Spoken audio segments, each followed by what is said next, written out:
Fontanelle non ci sta a subire l'abbandono che agevola i delinquenti. Ieri, dopo l'ennesimo furto, avevamo auspicato un intervento del comitato di quartiere, una voce ufficiale per denunciare la situazione e chiedere idonee soluzioni.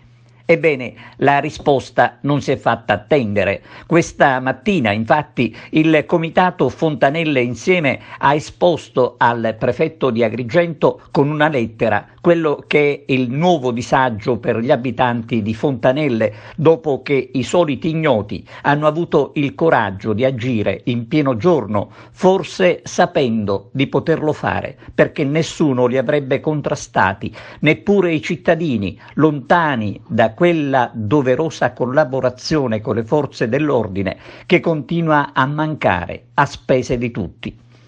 Da Fontanelle, grazie anche al comitato di quartiere che ha avuto la sensibilità di muoversi subito, è partito alla volta della prefettura di Agrigento l'invito a dare delle risposte immediate e concrete per la lotta al crimine che sta facendo vivere nella paura un'intera popolazione che vuole invece poter vivere in un quartiere civile dove la presenza dello Stato deve essere costante e farsi sentire. Fontanelle, scrive il comitato al prefetto, per molti anni è stato un quartiere relativamente tranquillo, ma negli ultimi tempi sono aumentati gli episodi di criminalità, lasciando una forte sensazione di insicurezza. Alla dottoressa Cocciufa viene chiesto un maggiore impiego delle forze dell'ordine e anche della polizia municipale per la prevenzione e la repressione del fenomeno.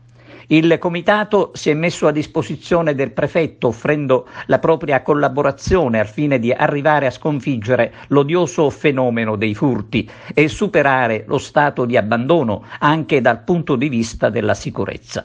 E a proposito di sicurezza, il comitato di Fontanelle punta il dito sulla necessità della videosorveglianza, uno strumento sicuramente utile per smascherare finalmente gli autori dei reati.